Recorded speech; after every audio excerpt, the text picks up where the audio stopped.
he gonna stop there? In order to get past these tracks, you must wait. And wait. And wait. In some cases, watch the train stop and start to back up, adding to the frustration. But then it's more waiting. There's that anti-idling law. Oh, that law's broken here.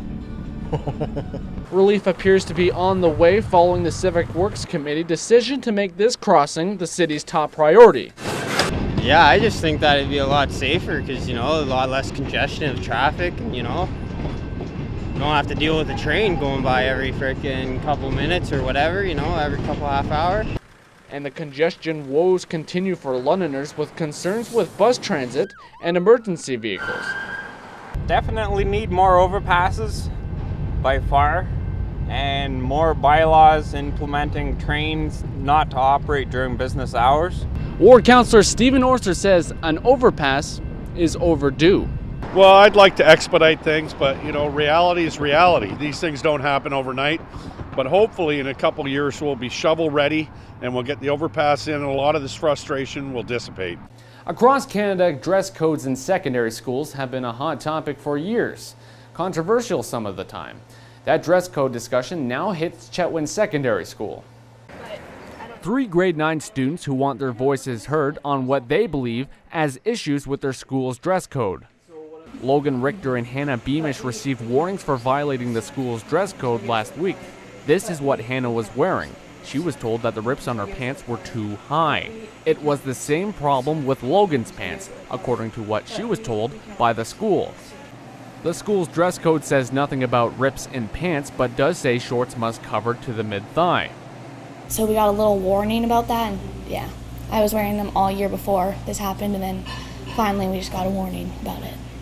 Well, we're asking for consistency for who gets to wear what, and because some people wouldn't consider that to be in violation of the dress code and some would, and so we might get in trouble, we might not. So we're just asking for to be really consistent on what we are allowed.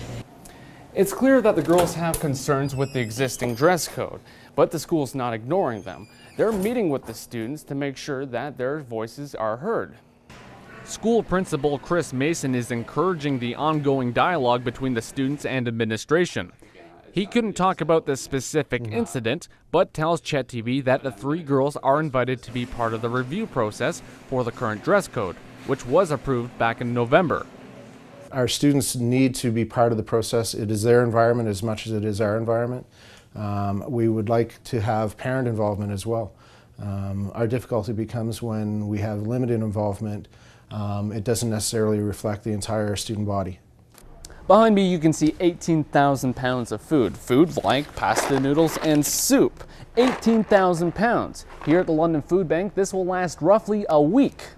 Meanwhile, the City of London invested over $6.3 million for this project. These swimmers say it's worth every penny. And out of all the activities, one of the more popular is, of course, face painting, where children can get almost anything they want painted on their face.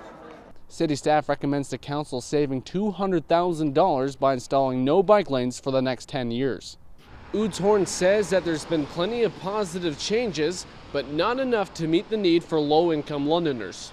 A very condensed version of a very modern look for our draft budget. The 2014 draft budget is on the table, and it looks like the London Police budget will be cuffed and kept under their ask of a 3.3% increase. That ask is being answered with a strong no from the mayor. 3.3% for the police is not on, or 4% is not on, respectfully from my point. My council colleagues can, I'm sure will have their points of view, but that's not sustainable, and they will have to make the decision as to where they deploy the money that we send them. It would cost the average London homeowner an additional $15 in property taxes. London City Councillor Bud Polhill says that's $15 overspent. I mean, if it was unsustainable 3 years ago at 9% less, it's definitely not sustainable this year. So I think we need to draw a line in the sand and say it's zero, and let the chips fall where they may. Councillor Nancy Branscombe shares the same feeling on freezing the police budget. Come January, she will make the motion to freeze the police if no one else does. Well, somebody will. I'm happy to do it if nobody else does, and if Bud wants to second it, or if he does, I'd be happy to second it and get it on the table for discussion. I can't say how other councillors might vote on it, but I certainly think it's time to have that discussion.